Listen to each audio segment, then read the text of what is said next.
Olá, minhas traças, sejam bem-vindos de volta ao canal Leia Preta Leia, e caso você tenha chegado aqui pela primeira vez, seja muito bem-vinda a esse canal, onde a gente sempre faz conteúdo sobre literatura e entretenimento, um conteúdo que tem um peso, que eu gosto de falar de questões sociais, e aonde a gente tem esse quadro que eu tô fazendo direto, que é o terror no ar, onde a gente vai falar sobre contos de terror, histórias de terror e de true crime, crimes reais. E é esquisito eu estar fazendo isso no final do ano, né? Que era pra eu estar fazendo conteúdos fofos de Natal e Réveillon, mas aqui no Leia Preta Leia a gente faz as coisas diferentes e o ano todo pode ser um grande Halloween, se você quiser. E assim sendo, no nosso terror no ar de hoje, nós vamos fazer a resenha, eu vou contar a história da Temporada de Caça, do autor Steve Graham Jones.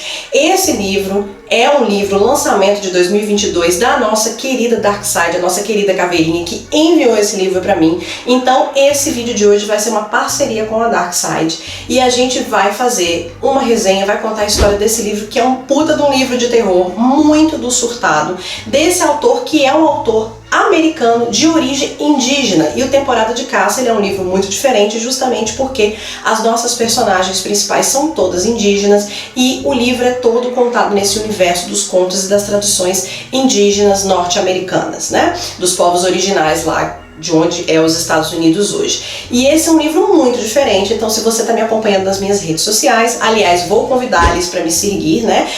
@LeiaPretaLeia, no Instagram, no Twitter e no TikTok. Lá eu fiz um stories recentemente falando, terminando de ler esse livro e falando do surto que foi ler esse livro, porque foi uma história totalmente fora da caixinha, uma narrativa que eu não estava acostumada e um tema de terror que eu não estava acostumada. E esse livro me impactou muito e eu gostei. Vocês estão vendo, né? Cheio de post-it. Vocês sabem que o meu nível de gostar de um livro tem a ver com quantos post-its eu coloco nas suas, né, nas suas páginas. E se você está me acompanhando, você viu que eu coloquei, eu tava, né, meio surtada. Mas antes da gente entrar na resenha, por assim dita, né, convido você para se inscrever nesse canal, caso ainda você não tenha inscrito. Deixa o seu joinha, porque traça que é traça, deixa o like antes do vídeo começar, porque sabe que o vídeo vai ser ótimo. E também tecla no sininho de notificações aqui, queridos, para poder receber avisos, né, de novos vídeos. E por favor, venha fazer parte da nossa comunidade Leia Preta Leia e torne-se uma tracinha oficialmente. Sem mais delongas, vamos ao vídeo e chama a vinheta.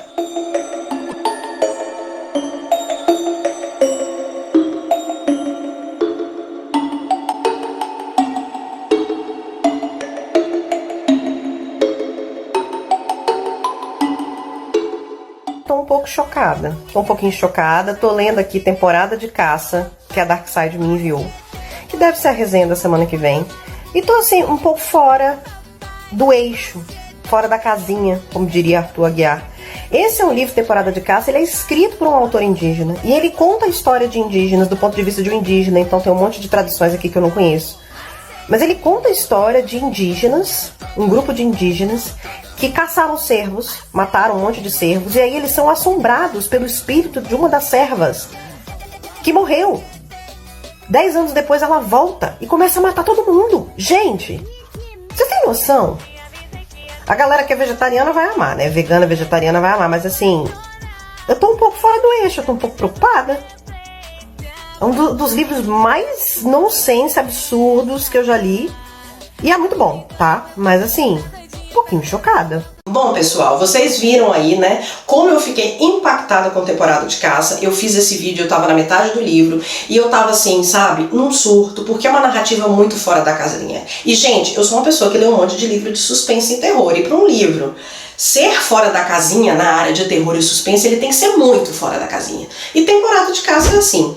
Bom, vamos lá. O livro é de um autor indígena que conta histórias sobre pessoas indígenas da tribo, da nação Blackfeet, né? E é interessante porque o livro já começa com um prefácio da edição brasileira explicando que o livro ainda usa termos antigos, porque o livro se passa na década de 80 e 90, então ele usa termos que hoje a gente já se considera anacrônicos, como índio, por exemplo, tribo. Mas ele manteve essa narrativa porque o autor americano utiliza essas palavras justamente como uma questão política, para mostrar que o fato de você chamar um índio de indígena ou chamar uma tribo de povo original ou de nação indígena, de povos, né, não necessariamente se reverte no combate a esse racismo que esses indígenas vivem.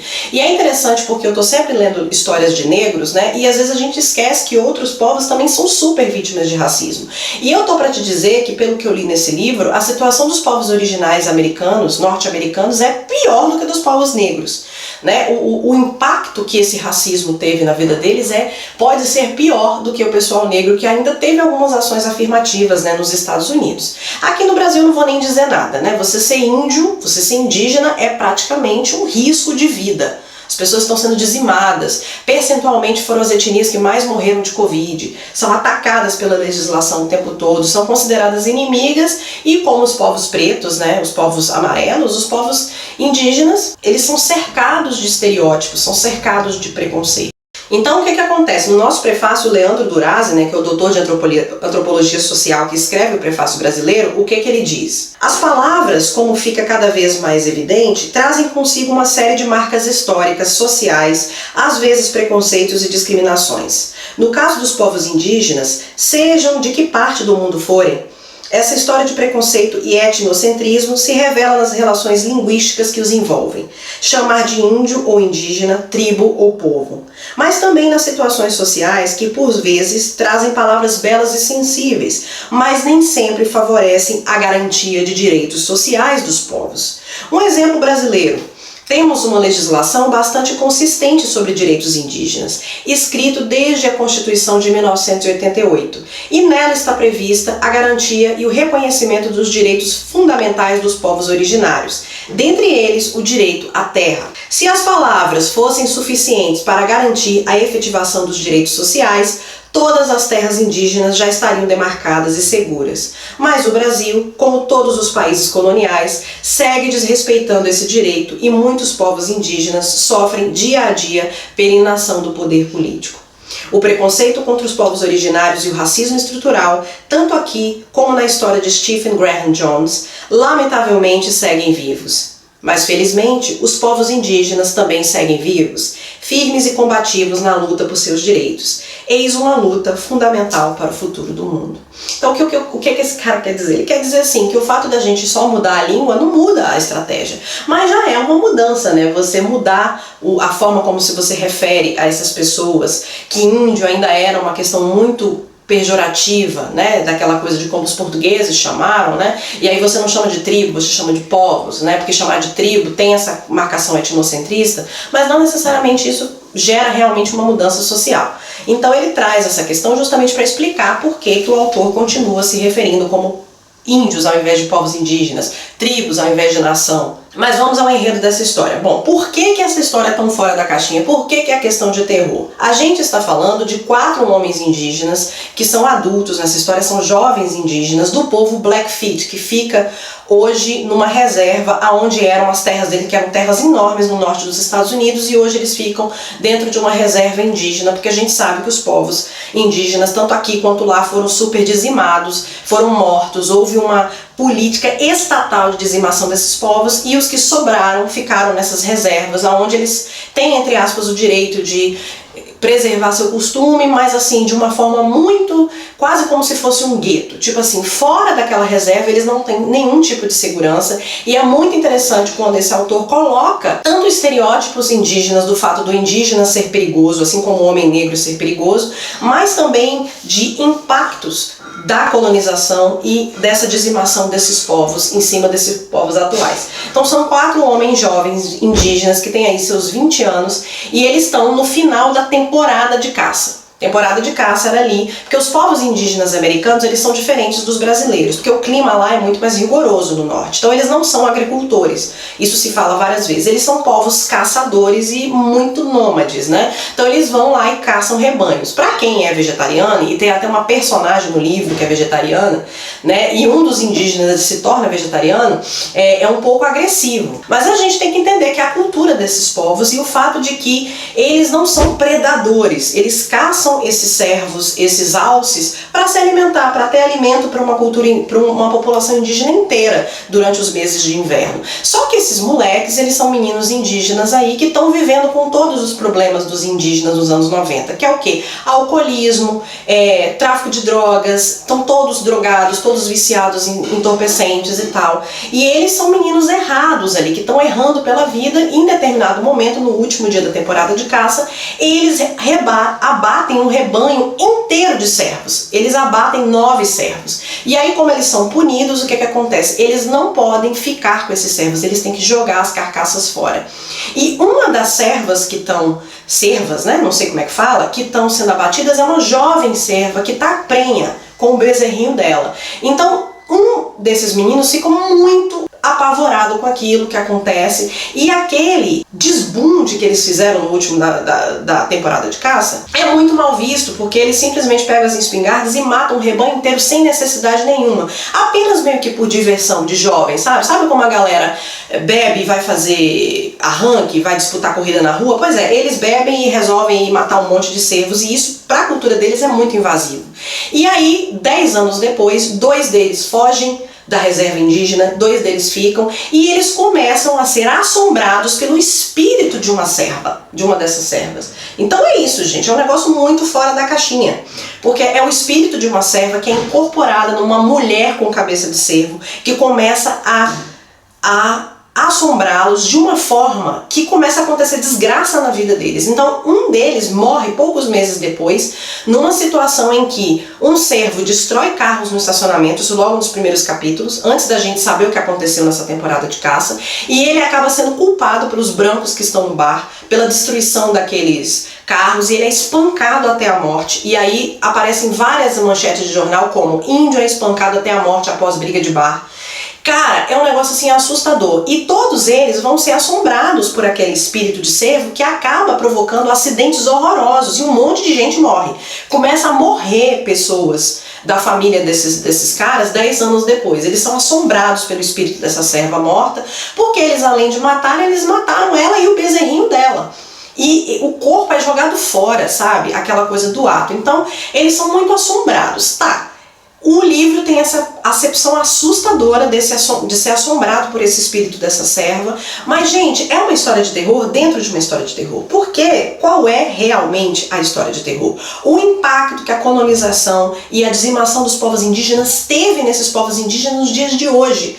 Então, na verdade, não é exatamente o espírito da serva só, da cerva, sei lá, que impacta eles, mas o fato de que eles são assombrados por problemas sociais, por estereótipos demais indígenas, por violência policial, por alcoolismo, por dependência de entorpecentes. E aí eles são meninos que ficam na reserva, e os meninos são muito impactados por isso, né? Que eles, na verdade, estão ali brigando com o fato de que a sociedade não gosta deles, de que as leis não são feitas para eles. E como é que a gente reage? A gente reage se drogando, a gente reage bebendo, e aí por beber você se envolve em briga, e aí por beber você espanca sua esposa, e aí por beber você acaba sendo um pai horroroso, e isso aí vai impactar na vida desses 4 jovens quando eles já estão aí com quase 30 anos. Então é uma história de terror, são 2 histórias de terror. Primeiro, como esse espírito dessa serva vai afrontá-los pelo crime que eles cometeram contra os servos, que não deixa de ser um crime, né? Aquele... tipo, quase um carnaval que eles fizeram para matar aquele cervo sem ter razão nenhuma, no fim das contas, e principalmente pelo fato de que eles estão sendo dizimados. Então, a dizimação dos cervos é exatamente digamos, um paralelo pela dizimação daqueles indígenas que estão todos morrendo por doenças. Aí eles falam muito, né, de como que os consumos de comida americana, né, Coca-Cola, esses negócios, tá matando eles de diabetes, porque eles não têm resistência, eles morrem com as doenças dos brancos, eles morrem com outras doenças, que é, por exemplo, o alcoolismo e a dependência de entorpecentes. Então é um paralelo essa dizimação dos cervos e deles, sabe? E aí você fica entendendo muito como que a cultura indígena está sendo acabada nos Estados Unidos e como está sendo acabada na nossa. Esses males que são muito fruto da violência que eles sofreram. Então tem várias partes do livro que se fala disso, que é uma violência histórica e a reatividade deles e esse ato deles de se tornarem meninos, principalmente os rapazes, né, reativos, malandros, que querem beber, querem fumar, querem se drogar, etc. Tem muito disso, sabe? Porque eles não têm espaço para eles na sociedade. E aí, em algum momento, eles todos tentam voltar para a reserva porque é o único lugar onde eles se sentem seguros, mas fora da reserva, eles não se sentem seguros. E a gente tem que lembrar, cara, que eles estão sofrendo ostracismo de uma terra que era deles, porque todas aquelas civilizações ali, brancas que estão naquele lugar, estão ocupando terras que tradicionalmente eram deles. Então, esses índios realmente estão sendo expulsos das suas terras. Então é isso, cara. É uma narrativa muito bruta, muito cruel, muito gráfica, tá? Então, assim, se você tem uma sensibilidade com narrativas gráficas, não recomendo ler. E tem esse peso da questão do racismo que os indígenas sofrem, que eu fiquei muito chocada de realmente não ter parado para pensar nisso, sabe?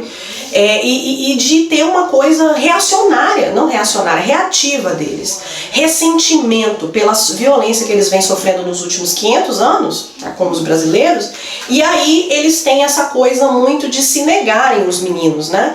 De se negarem a ficar tentando fazer sobreviver a coisa indígena. Eles todos acham que as tradições indígenas são uma merda, são uma porcaria, que na verdade simplesmente aquelas tradições não os protegem das violências que eles sofrem. Mas em determinado momento, mais velhos, eles tentam retomar parte dessas tradições, né, como o suor, que é sentar numa barraca para suar, tipo uma sauna, para purificação dos espíritos, mas eles sentem quase como se fosse uma coisa teatral, mecânica, sabe? Hipócrita. E falam muito de como os anciãos estão morrendo, né? E no início, quando eles eram adolescentes, eles odiavam as tradições que os anciões obrigavam eles a fazer. Mas agora eles sentem que é a única coisa que mantém eles prontos. E isso, no pano de fundo desse espírito, dessa serva, está assombrando eles de forma assim horrorosa. Então tem essa mistura das questões sociais e tem capítulos do ponto de vista de cada um desses indígenas, inclusive da filha de um desses indígenas. E uma coisa que eu acho que vocês vão gostar muito é da tradição do basquete, porque eles todos são jogadores muito bons de basquete e aparentemente o basquete é uma coisa muito forte pelos Blackfeet. É uma coisa que eles aprenderam dos europeus, mas é uma coisa que gera muita oportunidade e faz muito parte da vida deles, porque todos eles jogam basquete. Faz parte da coisa deles ali, os filhos com os pais, os amigos jogarem basquete, e a filha de um deles está tentando concorrer a uma bolsa para tentar sair dali, né, sair daquele espaço. Então eu gostei muito do livro, não é para qualquer um, tem que ter muito estômago para ler, mas é uma leitura muito rápida que vai tirar você do seu eixo. Tô te prometendo, porque é verdade. E claro, mais uma edição lindíssima da Darkside, ilustrada, perfeita, sabe? Maravilhosa, sem defeitos, e eu gostei muito. E eu descobri que o Stephen Jones, ele é um autor de ficção e terror, então eu vou procurar outros livros dele para ler. Inclusive ele foi premiado, ele já ganhou o prêmio Hugo, ele já ganhou o prêmio Nebula, esse livro inclusive já foi premiado, então eu acho que vale muito a pena. E eu dei 5 estrelas assim, brilhando, mas é o que eu falei, não é para todo mundo. E você vai ter pesadelo, porque eu tive pesadelo com essa mulher com essa cabeça de cervo, tá? E claro, pra quem é vegetariano, né, gente? Mas assim, é uma mudança muito grande, porque tira todos os estereótipos. Mesmo a gente que é vegetariano, a gente não pensa que é uma vingança da serva. É tudo uma questão de ciclo de opressão, que eles estão falando aqui basicamente, né? Então essa é a minha recomendação para vocês hoje, espero que vocês tenham gostado. Vou colocar o link aqui da Amazon para você adquirir esse livrinho da Darkside, que é lançamento de 2022.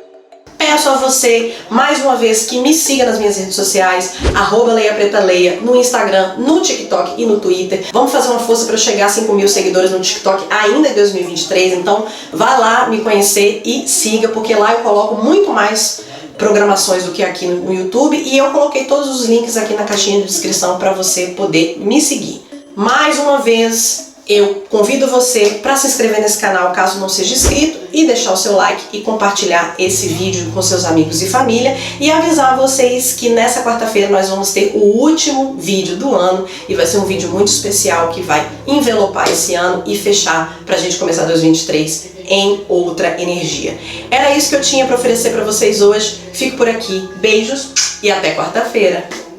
Venho aqui, antes desse vídeo terminar, para convidar você que está me assistindo para participar da campanha do Catarse que nós, do projeto Prazer da Literatura, estamos fazendo para tentar ter uma grana para fazer os eventos. O Prazer da Literatura, ele existe desde 2015 e ele possibilita da gente conseguir fazer várias ações de literatura e leitura em escolas para crianças e adolescentes, em Linhares e região do Espírito Santo, e também gerou o programa Sim para a Literatura, que passa na TV Sim, que é da Rede Record, e que também está disponível no YouTube para você assistir. Todas as informações estarão nos links aqui embaixo, inclusive link para você conhecer o Sim para a Literatura. Participe do Catarse, nós estamos tentando angariar fundos para conseguir manter as atividades no ano que vem, e você pode doar a partir de R$20 e todas as doações têm direito a recompensas. Veja aqui para mais informações e, por favor, doe. Beijo!